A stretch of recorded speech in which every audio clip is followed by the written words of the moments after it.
ॐ पूर्णमदः पूर्णमिदं पूर्णात् पूर्णमुदच्यते पूर्णस्य पूर्णमादाय पूर्णमेवावशिष्यते। ॐ शान्ति शान्ति शान्तिः। ओम गुरुभ्यो नमः। सबको वही एक ब्रह्म भाव से नतमस्तक होकर प्रणाम करता हूँ। ब्रह्मज्ञान के इस सत्संग में सबको स्वागत करता हूँ। आज के विषय वस्तु बहुत गहरी है। स्थिर चित्त से विवेकी होकर आज के विषय को अगर आप समझने के प्रयास करेंगे तो ब्रह्म क्या है, आत्मा क्या है, आत्मा के असली स्वरूप आप आशा करता हूँ समझ पाएंगे। हम भगवान को पूजा करते हैं, उपासना करते हैं, कई विधि विधान से ईश्वर प्राप्ति करने के प्रयास करते हैं, लेकिन इस संसार में अधिकांश लोगों के मन में ईश्वर क्या है ज्ञान ही नहीं है। ईश्वर के स्वरूप क्या, ईश्वर कहाँ पे रहते हैं, इसके ज्ञान बहुत ही कम साधकों की, सिद्ध पुरुषों की मन में केवल है। अधिकांश लोग बस अंधेरे में तीर चलाते रहते हैं। तो कहने के तात्पर्य, आज हम मिथिला नगर के राजा जनक जी के आत्म साक्षात्कार के इस कहानी को माध्यम करते हुए, ये कहानी तो एक माध्यम है, इस कहानी के माध्यम से हम समझेंगे ब्रह्म कहाँ पे है, ब्रह्म के स्वरूप क्या है। तो आइए हम चर्चा करेंगे, समझने के प्रयत्न करेंगे। ब्रह्म कहिए, आत्मा कहिए, भगवान कहिए, आपके सत्य कहिए, सब कुछ एक है। ये सब कुछ सिनोनियम्स है। एक ही शक्ति को विभिन्न नाम से हम विभिन्न शब्दों से उच्चारण कर रहे हैं। तो मिथिला नगर के राजा महाराज जनक जी एक दिन उनके रात्रि भोजन को समाप्त करके उनके शयन कक्षा में, बेडरूम में जाके लेट जाते हैं। कुछ ही देरी में महाराज जनक उनके बेडरूम में सोया हुआ, कुछ ही पल में उनका एक सैनिक आते हैं, जोर जोर से दरवाज़ा को खटखटाते हैं, बोलते महाराज महाराज उठ जाओ महाराज, अनर्थ हो गया, महाराज जल्दी उठिए जल्दी उठिए। तो महाराज जनक धड़पड़ से उठ के एकदम दरवाज़ा खोलते हैं और पूछते हैं क्या हुआ। तो सैनिक कहते महाराज शत्रु पक्ष के एक राजा आके अपने राज्य के ऊपर आक्रमण कर रखे हैं, आप शीघ्र प्रस्तुत होइए, हम युद्ध के लिए जाना पड़ेगा। तो महाराज जनक क्या करते हैं, उनके जो कवच कुंडलों को धारण करके एकदम युद्ध करने के लिए उनके जो भी तीर तलवार सब कुछ एकत्र करके प्रस्तुत होते हैं और शत्रु पक्ष के उन राजा के साथ युद्ध करने की प्रयास करते हैं। कई दिन घमाघोट युद्ध चलता है। युद्ध में कई सारा सैनिक उनके देहांत हो जाते हैं। उस युद्ध के जरिए राजा के कई सारा मतलब चोट लगता है। तलवार के जो धार के चोट से राजा बड़ा पीड़ित रहते हैं। कहीं हाथ कट गया, कहीं पे मुंह पे कहीं पे चोट लग गया। तो लड़ाई में कई कुछ चोट लगता है, कई कुछ नुकसान होता है। अंत में उस लड़ाई में राजा जनक जी हार जाते हैं। शत्रु पक्ष के जो राजा हैं वो महाराज जनक को बोलते हैं महाराज देखिए, मैं आपके बारे में बहुत कुछ सुना हूँ, आप एक संत रूपक राजा है, आप आपके राज्य में कई सारा शास्त्रार्थ करवाए, कई सारा प्रवचन करवाए, कई सारा यज्ञ आदि शुभ कार्य करवाए। तो इस कारण मैं आपको मारना नहीं चाहता हूँ, आपको मार के मैं पाप को कमाना नहीं चाहता हूँ, लेकिन हाँ जेहेतु आप हार गए, आप जो भी पहना हुआ अलंकार आभूषण को सब कुछ यहाँ पे त्याग करके इस राज्य से आप बाहर जा सकते हैं। आप बाहर कहीं पे भी, इस राज्य से बाहर जाके कहीं पे भी आप जी सकते हैं, इस राज्य में रह नहीं सकते हैं। जेहेतु आप हार गए, इस राज्य से बाहर जाइए, ऐसे कहते हैं। तो महाराज जनक जी उनके जो भी आभूषण अलंकार, जो भी ज्वेलरी जो पहन रखे थे, ये सब कुछ वहाँ पे निकाल कर रख के एक साधारण वस्त्र को पहन के राज्य को त्याग करके राज्य के बाहर जाते हैं। कई दिन लड़ाई करके थके हुए रहते हैं और कुछ खाए पिए नहीं थे, इसलिए उनको बड़ा भूख सा लगता है। शरीर में कई सारा आघात लग रखा है, चोटें लग रखा है। उस चोट के दर्द को, उस पीड़ा को भी बड़ा दुखी से सहते हुए राजा जी कुछ खाने के ढूंढते हैं। तो राजा जाके एक मंदिर के पास पहुंचते हैं। उस मंदिर के प्रांगण में कुछ खिचड़ी के, कुछ प्रसाद के वितरण हो रहा होता है। तो उस कतार में लगकर महाराजा वहाँ पे लाइन में लग जाते हैं और कुछ खिचड़ी प्रसाद को ग्रहण करते हैं। जस्ट उस खिचड़ी को खाने ही वाले थे, जोर से एक हवा के झोंका आता है और ये प्रसाद उड़कर मिट्टी में मिल जाता है। राजा जी व्याकुलता के साथ, भूख के उस पीड़ा को ना सह पाते हुए, दुखी से एकदम उस खिचड़ी को मिट्टी से निकालने की प्रयत्न करते हैं और मिट्टी को खोद लेते हैं। ठीक उसी चंचलता के समय, उसी व्याकुलता के समय यहाँ पे जो राजा जी सोए थे उनके नींद खुल जाता है। ये जो भी हम चर्चा किए हैं ये सब उनके सपना में चल रहा था, स्वप्न देख रहे थे। स्वप्न में ही राजा के साथ लड़ाई हुआ, स्वप्न में ही हारे, स्वप्न में ही खिचड़ी खाने के प्रयत्न कर रहे थे, खिचड़ी नीचे गिर गया। तो उस समय उनके सपना टूट जाता है। तो राजा जी उठ के एकदम वहाँ पे उस पलंग के ऊपर बैठ के बड़ा गहराई से सोचने लगते हैं। हम जैसे साधारण लोग अगर ऐसे सपना देखते हैं तो हम क्या सोचते हैं? हम सोचते हैं चलो सपना ही था, ये तो ये तो एक छोटा सा सपना था, चलो मेरे राज्य कुछ नहीं हुआ, मेरे प्रजाओं को कुछ नहीं हुआ, मैं भी ठीक ठाक हूँ, सब कुछ ठीक है, चलो ये छोटा सा सपना था। हम जैसे साधारण व्यक्ति ऐसे मान लेते हैं। लेकिन राजा जनक जी जेहेतु विवेकी है, राजा जनक जी जेहेतु कई सारा शास्त्रों को पढ़ रखे हैं, कई सारा शास्त्रार्थ कर रखे हैं, कई सारे यज्ञ आदि पुण्य कर्म कर रखे हैं, तो उनके विवेक जागृत होता है। राजा जनक जी इस बात को परखते हुए एक विराट संदेह में पड़ जाते हैं।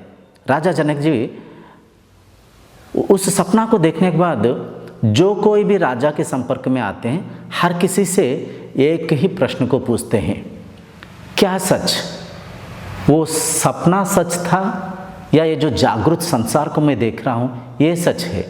सच है तो सच, क्या सच? जागृत सच या स्वप्न सच? क्या सच है? राजा जी के मुंह पे बस एक ही सवाल, यही शब्द, यही सवाल को हर किसी को पूछते हुए पूरा राज्य में घूमते हैं। रानी माँ आ जाते हैं, रानी जी से भी पूछते हैं, रानी जी देखिए मैं ऐसे कल रात को ऐसे मैं सपना देखा हूँ, तो इस सपना में जो भी मैं देखा हूँ साक्षात मैंने देखा हूँ, ये जो जागृत संसार को देख रहा हूँ ये भी साक्षात देख रहा हूँ, सच क्या है? तो बेचारा रानी माँ भी कुछ बोल नहीं पाते, बोलते क्षमा करिए मैं इसका उत्तर नहीं दे पाऊँगा।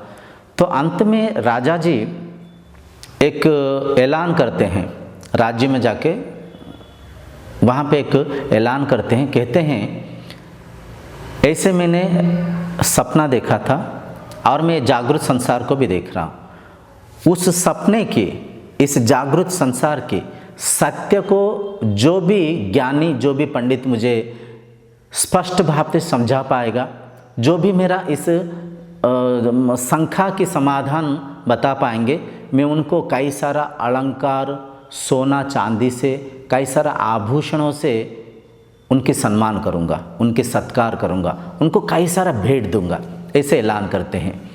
तो ऐसे ऐलान करने के बाद कई दूर दूरांत प्रदेश से बड़े बड़े वेदांती, सिद्धांती, पंडित कई कुछ आते हैं, कई तरह तरह के राजा जनक जी को कई सारा मार्गदर्शन करते हैं, कई सारा उत्तर देते हैं। लेकिन राजा जी के मन इन उत्तरों से स्पष्ट नहीं होता है, संतृप्ति नहीं मिलता है, सैटिस्फैक्शन नहीं होते हैं। अंत में कुछ दिन के बाद अष्टावक्र महर्षि राजा जनक जी के सभा में आते हैं। अष्टावक्र महर्षि जो कि आचार्य काहोड़ और उनके माता के नाम सुजाता था, उनके संतान है। अष्टावक्र महर्षि बचपन में उनके जो माता पिता थे बहुत गरीब थे, गरीब ब्राह्मण परिवार में जन्म लिए थे।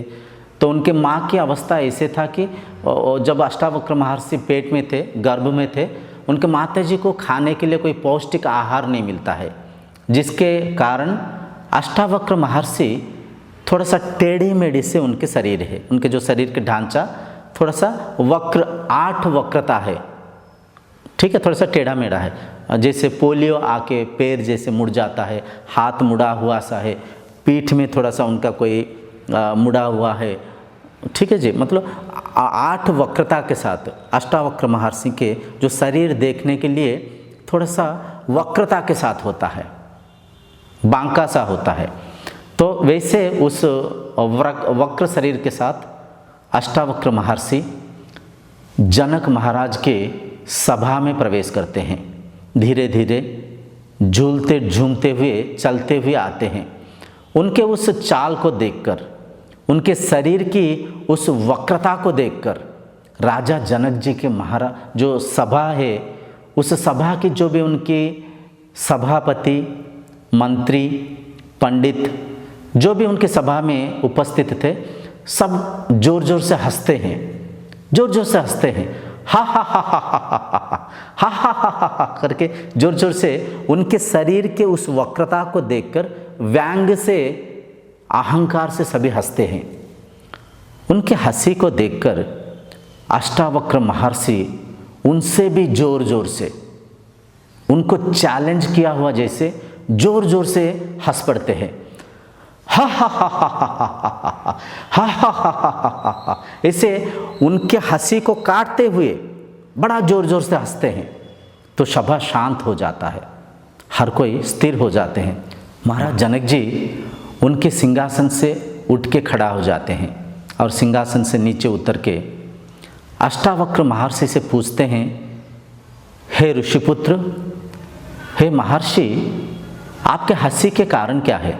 आप इतना जोर जोर से क्यों हंस रहे हैं? इसके कारण को हमें बताइए। तो अष्टावक्र महर्षि बड़ा क्रोधित होकर बोलते हैं, उच्च स्वर से बोलते हैं, एकदम व्याग्रता से बोलते हैं, महाराज, मैं सुना था जनक महाराज के सभा में बड़े बड़े ज्ञानी है, बड़े बड़े पंडित है, बड़े श्रेष्ठ लोग हैं, लेकिन यहाँ पे आके तो मैं देख रहा हूँ यहाँ पे तो सब मूर्ख है, यहाँ पे तो सब पाखंडी है, सब दरिद्र है, अज्ञानी है। और उसके बाद में पूछते हैं, ये लोग किसके ऊपर हंस रहे हैं? क्या देखकर हंस रहे हैं? इस शरीर के वक्रता को देख के हंस रहे हैं, या तो इस शरीर को निर्माण किया हुआ निर्माता के ऊपर हंस रहे हैं? किसके ऊपर हंस रहे हैं, इनसे पूछिए। तो पूरा सभा शर्म से, सभा में खड़ा हुआ हर एक के सिर नीचे झुक जाता है। हर कोई बड़ा शर्म के मारे सिर झुका देते हैं, क्योंकि बात सही है, किसके ऊपर हंस रहे हैं? ये शरीर को जो निर्माण किया हुआ ईश्वर कहिए, ब्रह्म कहिए, जो शक्ति है, उसके ऊपर ही तो हंस रहे हैं। तो ये कितना बड़ा मूर्खता है, ये कितना बड़ा अज्ञानता है। तो राजा जनक जी बड़ा शर्म से हाथ जोड़ देते हैं और बोलते हैं, महर्षि, मेरा जो भी सभा के सदस्यों ने किया हुआ गलती के प्रतिफल परिणाम स्वरूप मैं आपसे क्षमा प्रार्थना कर रहा हूँ। कृपया हम सबको क्षमा करिए।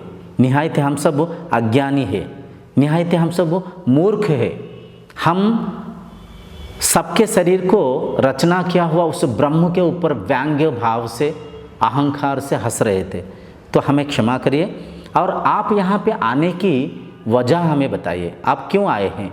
आप यहाँ पे आने के कारण को हमें समझाइए।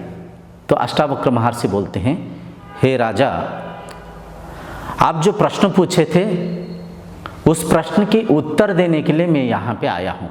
तो महाराज जनक बड़ा खुशी हो जाते हैं, बड़ा उनके मन के अंदर बड़ा तृप्तता आता है, क्योंकि राजा जनक जी इस बात को परख पाते हैं, समझ पाते हैं, ये जो महर्षि आए हैं ये कोई साधारण व्यक्ति नहीं है, निहायत ये विराट ज्ञानी है, ये एक महापुरुष है। तो इस बात को समझ के राजा जनक जी हाथ जोड़ के बोलते हैं, मैं धन्य हूँ महर्षि, आइए हम ज्ञान चर्चा करेंगे, कृपया मेरा मार्गदर्शन करिए। तो अष्टावक्र महर्षि बोलते हैं, आज नहीं, कल हम ज्ञान की चर्चा करेंगे। तो उस दिन महाराजा जनक जी एक अतिथि गृह में गुरुदेव अष्टावक्र जी के विश्राम की आयोजन करते हैं। बड़ा शांति से खा पी के अष्टावक्र महर्षि वहाँ पे विश्राम करते हैं। दूसरे दिन अष्टावक्र महर्षि उस सभा में उपस्थित रहते हैं और महाराज जनक को बोलते हैं, महाराज जनक, अगर तुम्हें मुझसे कुछ सीखना है, सत्य को समझने की अगर तुम्हारा मन में सच में जिज्ञासा है, तो तुम मेरे शिष्यत्व को ग्रहण करना पड़ेगा। तो महाराजा जनक उनके सिंहासन से उतर के नीचे आते हैं, अष्टावक्र महर्षि के शिष्यत्व को ग्रहण करते हैं। अष्टावक्र महर्षि राजा जनक जी के उस सिंहासन के ऊपर बैठते हैं और राजा जनक जी उस सिंहासन के नीचे एक आसन के ऊपर बैठते हैं। और अष्टावक्र महर्षि राजा जनक जी से पूछते हैं, हाँ राजन, पूछो, तुम्हारा प्रश्न क्या था, सबसे पहले तुम प्रश्न पूछो। तो राजा जनक बोलते हैं, गुरुदेव, मैं इस समय, इस दिन, फलाना दिन रात को एक स्वप्न देखा हूँ। स्वप्न को संपूर्ण व्याख्या करके बोलते हैं और उनके मन के जो प्रश्न है उस प्रश्न को पूछते हैं, गुरुदेव कृपया मेरा मार्गदर्शन करें, सपना में मैं जो कुछ भी देखा हूँ साक्षात देखा हूँ। सपना देखते समय जो तलवार की चोट लगा था, उस चोट के पीड़ा को भी मैं अनुभव किया हूँ। मेरे राज्य को खोकर जो दुख मिला था, उस दुख को भी मैं अनुभव किया हूँ। सपना को मैं साक्षात इस जागृत अवस्था में, इस जागृत संसार को जैसे देख पा रहा हूँ, यथा उस स्वप्न संसार को मैं अनुभव किया था, देखा था। और अभी ये जो जागृत संसार को मैं देख रहा हूँ, ये भी उस स्वप्न की तरह ही साक्षात देख पा रहा हूँ। तो सच क्या है? ये जागृत संसार सच है या वो स्वप्न संसार सच है? सच है तो सच, क्या सच? कृपया मुझे मार्गदर्शन करिए। तो अष्टावक्र महर्षि मंद मंद मुस्कान से हंसते हैं और राजा जनक जी से कुछ प्रश्न पूछते हैं। बोलते, राजन, तुम स्वप्न में क्या क्या देखा था? तो राजा जी बोलते हैं, गुरुदेव, मैं स्वप्न में देखा था, सब कुछ देखा था। मेरे सैनिकों को देखा था, घोड़ा, हाथी, तलवार, सब कुछ देखा था। उस लड़ाई करते समय उसी लड़ाई के अनुभव को मैं अनुभव किया हूँ। लड़ाई में हार कर, उस युद्ध में हार कर, मेरे राज्य को खोकर दुख को मैं अनुभव किया हूँ। मुझे बड़ा ज़ोर से भूख लग रहा था, उस भूख के कष्ट को भी मैं अनुभव किया हूँ। सब कुछ देखा हूँ, सब कुछ अनुभव किया हूँ। तो अष्टावक्र महर्षि पूछते हैं, अच्छा राजन, एक बात बताइए, क्या उस स्वप्न संसार में ये जागृत संसार था? तो महाराज बोलते हैं, नहीं गुरुदेव, उस स्वप्न संसार में जागृत संसार नहीं था। तो महर्षि अष्टावक्र जी पूछते हैं, अच्छा राजन बताइए, उस स्वप्न संसार में आप थे? हाँ मैं था, मैं था तभी तो मैं उस स्वप्न संसार को देख पाया था, स्वप्न को परख पाया था, तो मैं निश्चय था। तो अष्टावक्र महर्षि पूछते हैं, राजन एक बात बताइए, तुम कहाँ था और कैसे था? तो राजा जनक जी उत्तर स्वरूप बोलते हैं, मैं उस स्वप्न में युद्ध कर रहा था, शत्रु राजा के साथ लड़ाई कर रहा था। मैं घोड़े के ऊपर बैठा था, मेरे हाथ में तलवार था, मैं युद्ध में था। तो महर्षि अष्टावक्र जी पूछते हैं, राजन थोड़ा विवेक को जागृत करके परख के सोच के उत्तर दो। क्या आप उस लड़ाई में स्वप्न के अंदर युद्ध कर रहे थे? क्या वाकई ही आप युद्ध कर रहे थे या आप सोए हुए उस स्वप्न को देख रहे थे? तो थोड़ा सा राजा जनक जी के विवेक जागृत होता है और बोलते हैं, हाँ गुरुदेव, हाँ गुरुजी, मैं थोड़ा सा समझ पा रहा हूँ। मैं एक्चुअली स्वप्न में नहीं था, मैं सोया हुआ था। मैं पलंग के ऊपर सोया हुआ था और स्वप्न को देख रहा था। स्वप्न मेरे अंदर दृश्यमान हो रहा था। असल में मैं स्वप्न में नहीं था, स्वप्न को मैं सत्य मान रखा था। स्वप्न में मैं हूँ ऐसे कल्पना कर रखा था, लेकिन असल में तो मैं सोया हुआ था। तो अष्टावक्र महर्षि पूछते हैं, अच्छा राजन, एक बात बताओ, क्या तुम सच में सोया था? तो राजा जनक जी बोलते हैं, हाँ गुरुदेव, मैं सच में सोया था, इसमें कोई संदेह नहीं, मैं सोया था। तो गुरुदेव अष्टावक्र पूछते हैं, अच्छा राजन, अगर आप सोए थे, आपका आंख बंद था? तो राजा जी बोलते हैं, हाँ आंख बंद था। तो महर्षि पूछते हैं, अगर आंख बंद था, स्वप्न को कौन देख रहा था? स्वप्न को कैसे देख रहा था? स्वप्न दृश्य के रूप में किसको दृश्यमान हो रहा था? इस बात के उत्तर दो। समझ के, परख के, शांत मस्तिष्क में विवेकी होकर इस बात को परखो और मुझे उत्तर दो। अगर तुम सोए हुए थे, आंखें बंद था, तो स्वप्न को कौन देख रहा था? स्वप्न दृश्य के रूप में कहाँ पे प्रतिबिंबित हो रहा था? उस स्वप्न को देखने वाला दृष्टा, सृष्टा, आधार कौन था, कहाँ पे था? तो यहाँ पे राजा जनक जी बड़ा व्याकुलता के साथ पूछते हैं, गुरुदेव, मैं कुछ समझते हुए भी कुछ समझ नहीं पा रहा हूँ। अज्ञानता के कारण आप जो बोल रहे हैं थोड़ा बहुत तो समझ में आ रहा है, जैसे लग रहा है, लेकिन मैं समझ नहीं पा रहा हूँ, कृपया मेरा मार्गदर्शन करिए। वाकई स्वप्न को तो मैं देख रहा था, इसमें कोई संदेह नहीं, लेकिन मैं कहाँ पे था, मैं कैसे था, स्वप्न कहाँ पे प्रतिबिंबित हो रहा था, इसको मैं थोड़ा सा पकड़ नहीं पा रहा हूँ, समझ नहीं पा रहा हूँ, कृपया मेरा मार्गदर्शन करें। तो महर्षि अष्टावक्र बोलते हैं, हाँ ध्यान से इस बात को परखो।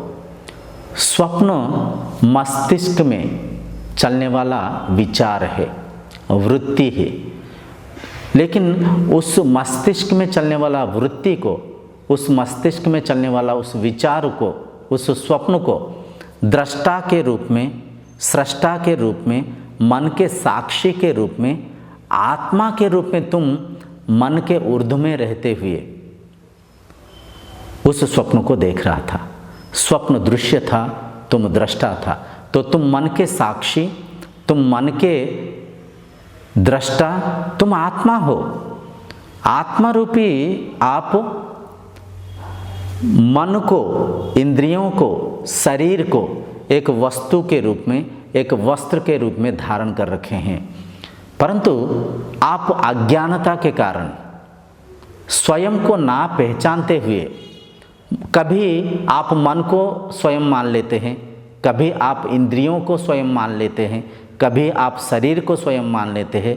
स्वयं के ज्ञान के अभाव के कारण आप इन शरीर, इंद्रियां, मन को स्वयं मानते हुए अविद्या, अज्ञानता में आप बंधे हुए हो, लेकिन आप आत्मा हो। आत्मा रूपी आप मन के साक्षी के रूप में, मन के ऊर्ध्व में रहते हुए, मन के अंदर चलने वाला उस विचारों को, उस वृत्ति को सपना के रूप में देख रहे थे। तो राजा जी के मन में थोड़ा सा विवेक जागृत होता है, तो और थोड़ा जिज्ञासा के साथ पूछते हैं, और थोड़ा स्पष्ट करिए गुरुदेव, और थोड़ा स्पष्ट करिए, और थोड़ा मार्गदर्शन करिए। तो महर्षि अष्टावक्र बोलते हैं, देखो, स्वप्ना को अगर आप देख रहे थे, स्वप्ना को अगर आप वर्णन कर पा रहे हैं, सपना को अगर सचमुच कोई देख रहा है, तो निश्चय वो स्वप्न से अलग है, स्वप्न से भिन्न है। स्वप्न दृश्य है, स्वप्न को देखने वाला जो साक्षी है वो दृष्टा है, और वो आत्मा है। आत्मा मतलब एक शक्ति है जिसमें ये शरीर, इंद्रियां, मन परिचालन हो रहा है। उस आत्मा के आधार से ये भौतिक संसार परिचालन हो रहा है। तो उस आत्मा रूपी आप सोते नहीं, मन सोता है, इंद्रियां सोता है, शरीर सोता है, संसार अदृश्य होता है, लेकिन आत्मा हमेशा सजग रहता है। आत्मा कभी सोता नहीं। आत्मा ना जाता है, आत्मा ना आता है, आत्मा नित्य पदार्थ है। आत्मा आत्मरूपक आप मन के साक्षी के भाव से उस स्वप्न रूपी दृश्य को, मन के विचारों को देख रहे थे। अच्छा, और थोड़ा सा हम गहराई से इसको चर्चा करेंगे। राजा जनक, आप एक बात बताइए, अभी आप क्या देख रहे हैं? मतलब जागृत अवस्था के बारे में पूछते हैं। महाराज जनक जी बोलते हैं, गुरुदेव अभी मैं इस संसार को देख रहा हूँ, आप मेरे सामने बैठे हैं, मेरे जो भी मंत्री, मेरे जो भी पुरोहित, मेरे जो भी राज्य सभा के सदस्य, सबको देख रहा हूँ मैं। तो बोलते हैं इस जागृत अवस्था में क्या वह स्वप्न अवस्था है, वह स्वप्न है? तो राजा जनक जी बोलते ना, नहीं है, स्वप्न नहीं है, जागृत अवस्था में स्वप्न नहीं है। बोलते अच्छा, जागृत अवस्था में स्वप्न नहीं है, चलिए ठीक है, क्या जागृत अवस्था में आप है? तो राजा जनक जी बोलते हाँ निश्चय गुरुदेव, मैं हूँ तभी तो मैं इस जागृत संसार को देख पा रहा हूँ। तो महर्षि अष्टावक्र जी बड़ा गहरी प्रश्न पूछते हैं, राजा जनक आप कहाँ पे हो, आप कैसे हो? तो राजा जी एकदम फटाक से बोलते हैं, मैं यहाँ पे हूँ, मैं बैठा हूँ, मैं इस नीचे आसन में बैठा हूँ और आप वहाँ पे मेरे सामने विराजमान है, मैं आपको साक्षात देख पा रहा हूँ, तो मैं यहाँ पे बैठा हूँ। तो महर्षि अष्टावक्र जी पूछते हैं, राजा थोड़ा सा विवेक को जागृत करिए, थोड़ा आपके गहरे ज्ञान को जागृत करते हुए, शास्त्र ज्ञान को जागृत करते हुए इस अवस्था को ठीक से परखिए। जैसे स्वप्न देखते समय शरीर वहाँ पे चारपाई के ऊपर सोया था, पलंग के ऊपर सोया था, मस्तिष्क में विचार चल रहा था, लेकिन शरीर मन के ऊर्ध्व में आत्मा रूपक आप उस विचारों को, उस वृत्ति को देख रहे थे। उस समय आप सोया हुआ शरीर नहीं थे, मन में चलने वाला विचार नहीं थे, इंद्रियां तो संयमित था, अंतर्मुखी था, इंद्रियां आप नहीं थे। शरीर इंद्रियां मन के ऊर्ध्व में, मन के साक्षी के रूप में आप स्वप्न को देख रहे थे। उसी न्याय से, उसी भाव से इस जागृत अवस्था को परखिए, आप कहाँ पे है। तो राजा जनक जी इस बात को ठीक से परख नहीं पाते, समझ नहीं पाते और बड़ा व्याकुलता के साथ, नम्रता के साथ, बड़ा साष्टांग प्रणिपात करते हुए बोलते, गुरुदेव इस अवस्था को भी थोड़ा सा ठीक से समझाइए, मेरा मार्गदर्शन करिए, मेरे जिज्ञासा को दूर करिए। इस अवस्था में मैं कहाँ पे हूँ, मैं कैसा हूँ, कृपया मेरा मार्गदर्शन करिए। तो अष्टावक्र महर्षि हंसते हैं और बोलते हैं, राजन इस अवस्था में भी आप आत्मा के रूप में मन के ऊर्ध्व में होते हुए, मन के विचारों को देखते हुए, मन के माध्यम से इंद्रियों के भोग्य विषय को परखते हुए, इंद्रियों के माध्यम से शरीर को विनियोग करते हुए इस संसार को उपभोग कर रहे हैं, इस संसार को अनुभव कर रहे हैं। परंतु आप ये संसार, शरीर, इंद्रियां मन के ऊर्ध्व में है, मन के ऊपर है। मन आपका एक वस्तु है, इंद्रियां आपका एक वस्तु है, शरीर आप धारण किया हुआ वस्त्र है। तो आप शरीर, इंद्रियां मन के ऊर्ध्व में होते हुए इंद्रियों के माध्यम से, मन के माध्यम से इस संसार को परख रहे हैं। क्या ये बात सच नहीं है? आइए इसी बात को हम और थोड़ा सा गहराई से तर्जमा करते हुए परखेंगे। कैसे संसार के आधार शरीर है, शरीर के आधार इंद्रियां है, इंद्रियों के आधार मन है, और ये संसार, शरीर, इंद्रियां, मन आपस में कैसे कार्य करते हैं, उनके कार्य विधि को समझेंगे, उनके संरचना को समझेंगे, और मन के परे, मन से ऊर्ध्व में आत्मा मन को कैसे परख पा रहा है। इस सत्य को समझने की हम एक सामान्य भाषा को आचरण करते हुए साइंटिफिकली परखेंगे। देखिए, ये इस शरीर का आंख कैमरा को देखे, या तो आप रूपी वह शरीर जहाँ पे भी बैठा है, इस सत्संग को जिस किसी भी डिवाइस के माध्यम से देख रहा है, या तो मोबाइल के माध्यम से देख रहा है, या तो टीवी के माध्यम से देख रहा हो, तो सबसे पहले देखिए, वह मोबाइल आपके आँखों की लेंस के माध्यम से आपके रेटिना के ऊपर प्रतिबिंबित हो रहा है। आँख के साथ कुछ स्नायु, कुछ नर्वस सिस्टम मस्तिष्क के साथ जुड़ा हुआ है। तो उस जो नर्वस सिस्टम है उसके अंदर न्यूरो एक्टिविटी हो रहा है। मस्तिष्क के अंदर आपकी पुरानी स्मृति है, एक्सपीरियंस्ड मेमोरी है। इस कैमरा को इससे पहले भी आप कहीं ना कहीं देखे हैं, परखे हैं, समझते हैं। तो दोबारा जब इस कैमरा को आँख के माध्यम से देख रहे हैं, अनुभव कर रहे हैं, तो पुराना स्मृति जागृत हो रहा है। वह स्मृति जागृत होके वह स्मृति आपके दृश्य के साथ एकात्म होकर, एक होकर इस बात को आपको समझा रहा है, इस ज्ञान को आपको दर्शा रहा है। ये कैमरा है, वह लाइट है, या तो आप जो मोबाइल को पकड़ रखे हैं ये मोबाइल है, टीवी है, जो भी है। तो सबसे पहले दृश्य इंद्रियों के माध्यम से मन में प्रतिबिंबित हो रहा है, और मन में जो ज्ञान है वह ज्ञान हमें सूचित कर रहा है, दिखा रहा है। श्रवणानुभूति, कान के माध्यम से जो भी शब्द को, इस भाषा को आप सुन रहे हैं, इस भाषा को कर्नेंद्रिय के माध्यम से सुनते हुए मन में ये भाषा के भाव है, तो उस भाव के साथ, उस अर्थ के साथ इस भाषा रूपक इस शब्द को जोड़ते हुए आप परख पा रहे हैं, इस भाषा को समझ पा रहे हैं। अगर मैं यहीं पे चाइनीज़ भाषा बोलूं, आप समझ नहीं पाएंगे। इसके कारण क्या है? आपके मस्तिष्क में चाइना भाषा की ज्ञान नहीं है, अनुभव नहीं है।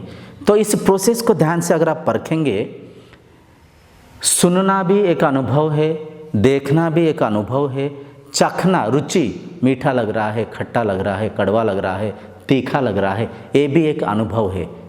इस रुचि को जिह्वेंद्रिय के माध्यम से मन में परखते हैं। अच्छा खुशबू आ रहा है, गुलाब के सुगंध आ रहा है, इस सुगंध को कहीं ना कहीं आप ले रखे हैं। वैसे ही सुगंध जब दोबारा आप अनुभव कर रहे हैं, उस फूल के साथ जोड़कर मस्तिष्क में जो पुराने स्मृति जागृत हो रहा है, उसके माध्यम से आप बोल पा रहे हैं गुलाब के सुगंध आ रहा है, ठीक है, ठंडा लग रहा है, गर्म लग रहा है, स्पर्शानुभूति। तो इंद्रियों के माध्यम से मन में आप हर एक चीज़ को परख रहे हैं। तो यहाँ पे समझने वाला गहरी बात है, मन में कौन परख रहा है? ये जो भी विचारों को मन में जागृत करके, मन में स्मृतियाँ चल रहा है, मन में विचार चल रहा है, मन मनन कर रहा है, तो इस विचार को कौन देख रहा है? आप बोलेंगे मैं देख रहा हूँ। अगर मैं देख रहा हूँ तो मैं मन के ऊर्ध्व में हूँ, मन के परे हूँ। मन को, इंद्रियों को एक वस्तु के रूप में मैं विनियोग कर रहा हूँ। जैसे एक कैमरा को, एक मोबाइल को, एक कंप्यूटर को हम जैसे विनियोग कर रहे हैं, हम यूज़र है, वो सब इंस्ट्रूमेंट है, इक्विपमेंट है। ठीक वैसे ही आँख, कान, नाक, ये सब इक्विपमेंट्स है, इंस्ट्रूमेंट्स है। मन भी एक परिकर है, शरीर भी एक वस्त्र के रूप में हम धारण कर रखे हैं, एक वस्तु है। तो शरीर, इंद्रियां, मन को धारण किया हुआ ब्रह्म शक्ति आप है। आपकी जगह आप, मेरे जगह में, हम सब वही एक ब्रह्म सत्ता ही है, वही एक ब्रह्म शक्ति ही है। तो यही बात को अष्टावक्र महर्षि राजा जनक जी को समझाता है, बताते हैं, राजा जी ये जो जागृत अवस्था को आप परख रहे हो, सबसे पहले तो संसार को इंद्रियों के माध्यम से मन में देख रहे हो, अनुभव कर रहे हो, परख रहे हो, लेकिन आप मन के साक्षी के रूप में, मन के दृष्टा के रूप में, मन के परे हो। मन को एक वस्तु के रूप में, इंद्रियों को एक वस्तु के रूप में, शरीर को एक वस्त्र के रूप में आप धारण कर रखे हो। आप शरीर, इंद्रियां, मन के स्वामी हो, इन तमाम भौतिक संसार के आधार हो, मन के साक्षी हो। ये तमाम ज्ञान को अष्टावक्र महर्षि राजा जनक जी को समझाने के बाद अंत में बोलते हैं, तो राजन, ना ये जागृत संसार सत्य है, ना वह स्वप्न संसार सत्य है। सत्य है, अगर सत्य है, आप सत्य है। आत्मा रूपी आपको आधार करते हुए मन, इंद्रियां, शरीर परिचालन हो रहा है। मन के जागृत, स्वप्न, सुषुप्ति अवस्था आत्मा के आधार से, आपके आधार से परिचालन हो रहा है। तो जब अगर सत्य को समझना चाहते हैं, आप सत्य है, परंतु आप स्वयं को जैसे देह मान रखे हैं, अविद्या अस्मिता से जो आपके नजरिया से आप परख रहे हैं, असली आपको, असली ब्रह्म सत्ता को, असली आपके आत्म तत्व को आप परख नहीं पा रहे हैं। इस बात को राजा जनक जी समझते हैं और पूछते हैं, गुरुदेव ये बात तो लॉजिकली ठीक लग रहा है, बिल्कुल मैं एक्सेप्ट कर रहा हूँ, मैं ग्रहण कर रहा हूँ, मैं समझ रहा हूँ, आप सही बोल रहे हैं, लेकिन इससे और थोड़ा सा मन में मेरा थोड़ा सा और एक शंका, एक प्रश्न उठ रहा है, क्या ये सच है? ये जो विराट संसार को मैं देख रहा हूँ, ये जो कई नक्षत्र, कई ग्रह, मेरे जो सैन्य है, मेरा जो सामंत राजाएं हैं और मेरे गुरु स्वरूप आप है, ये सब मैं ही हूँ, ये सब मुझ में ही परिचालन हो रहा है। ये बात मुझे स्वीकार करने में बड़ा कठिन हो रहा है। इस बात को मेरा मन ग्रहण नहीं कर रहा है। इसे मैं कैसे समझूं? इसको मेरे मन को कैसे समझाऊं? तो अष्टावक्र महर्षि बोलते हैं, हाँ, बड़ा उत्तम प्रश्न पूछे राजन, इसके उत्तर को समझिए। आप अष्टांग योग को आचरण करिए, आप साधन चतुष्टय को आचरण करिए। इन गहरी साधना को आचरण करते हुए जब इंद्रियों को वश में रख पाओगे, मन को नियंत्रण कर पाओगे, मन को शांत, स्थिर, अमन कर पाओगे, धारणा करते हुए जब ध्यानस्थ हो पाओगे, मन को निरुद्ध अवस्था में ले पाओगे, मन को समाधिस्थ कर पाओगे, मन के जागृत, स्वप्न, सुषुप्ति अवस्था को तो तुम अनुभव कर रखे हो राजन, लेकिन मन के चतुर्थ अवस्था, मन के तुरीय अवस्था में अगर मन को लेके जा पाओगे, ये जो भौतिक संसार को देख रहे हो, ये जो भौतिक संसार, जो कुछ भी हम देख रहे हैं, ये ज्ञेय है, ज्ञेय। ये ज्ञेय रूपक भौतिक संसार ज्ञान रूपक इंद्रियां मन में समाहित हो जाएगा। ज्ञान रूपक इंद्रियां मन ज्ञाता रूपक उस आत्मा में समाहित हो जाएगा। तो ज्ञेय, ज्ञान, ज्ञाता एक हो जाएंगे तुरीय अवस्था में। उस अवस्था में आप इस सत्य को परख पाएंगे, समझ पाएंगे, आप इस संसार के आधार है, आप इस शरीर के, इंद्रियों के, मन के स्वामी है। आपके बिना दूजा कोई, दूसरा कोई नहीं है। आप ब्रह्म है, आप आत्मा है। तो इस सत्य को अनुभव करने के लिए आपको साधना करना पड़ेगा, आपको सिद्धि प्राप्त करना पड़ेगा। इस बात को महाराजा जनक जी सुन के कृतार्थ हो जाते हैं, तृप्त हो जाते हैं। अष्टावक्र महर्षि के सामने साष्टांग प्रणाम करते हैं। उस राजसभा में जितने भी पंडित, वेदांती, सिद्धांती, जितना भी सामंत राजाएं थे, सब कुछ खड़े हो जाते हैं। अष्टावक्र महर्षि को साष्टांग प्रणाम करते हैं। इससे अमूल्य ज्ञान को ग्रहण करके राजा कृतार्थ होते हैं। राजा साधना पथ को आचरण करते हैं, सिद्धि प्राप्त करते हैं, ब्रह्मानुभूति करते हैं, आत्म साक्षात्कार करते हैं। इस सत्य को परख के, समझ के कृतार्थ होते हैं, मोक्ष प्राप्ति करते हैं, मुक्ति प्राप्त करते हैं। यहाँ पे ये कहानी समाप्त होता है। तो ये कहानी में जो भी हम चर्चा किए, राजा जनक जी के स्थान पे आप स्वयं कर रख के इस बात को परखिए। ठीक है जी। ये जो भी संसार को देख रहे हैं, इंद्रियों के माध्यम से, मन के द्वारा, आत्म रूपक, ब्रह्म रूपक आप स्वयं अनुभव कर रहे हैं। आप आत्मा है, आप ब्रह्म है और आप एक है। आप ही इस चराचर संसार के हर एक कण कणिका में, हर एक भौतिक वस्तु पदार्थ में विद्यमान है। अखंड मंडलाकारम व्याप्तम येन चराचरम तत्पदम दर्शितम एनम तस्मै श्री गुरुवे नमः। मैं उस गुरु को प्रणाम करता हूँ जो गुरु इस संसार को अखंड भाव से पहचानते। खंड मतलब टूट जाना, अलग हो जाना। अखंड मतलब सब कुछ जुड़ा हुआ है आत्मा के स्तर में। आत्मा में ये सारा संसार अखंड भाव से जुड़ा हुआ है। मंडलाकारम, गोलाकार। गोलाकार की व्याख्या यहाँ पे इसलिए किया गया, एक ग्लोब से एक जो गोलाकार एक पृथ्वी कहिए, ग्लोब कहिए, बॉल कहिए, एक स्थान से आप अगर चलना शुरू करेंगे, समय आएगा उसी स्थान में आके दोबारा पहुंचेंगे। मतलब एक ही जगह में, आप में ही, आप से ही ये संसार रचना हुआ, आप में ही ये संसार परिचालन हो रहा है। इस संसार के हर्ता कर्ता विधाता सब कुछ आप है।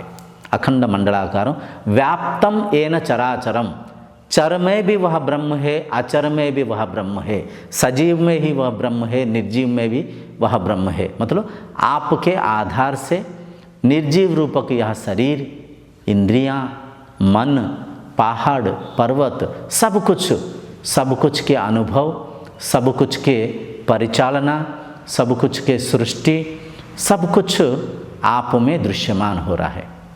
तो इस सत्य को समझना, इस सत्य को अनुभव करना आध्यात्मिकता की सर्वोच्च प्राप्ति है।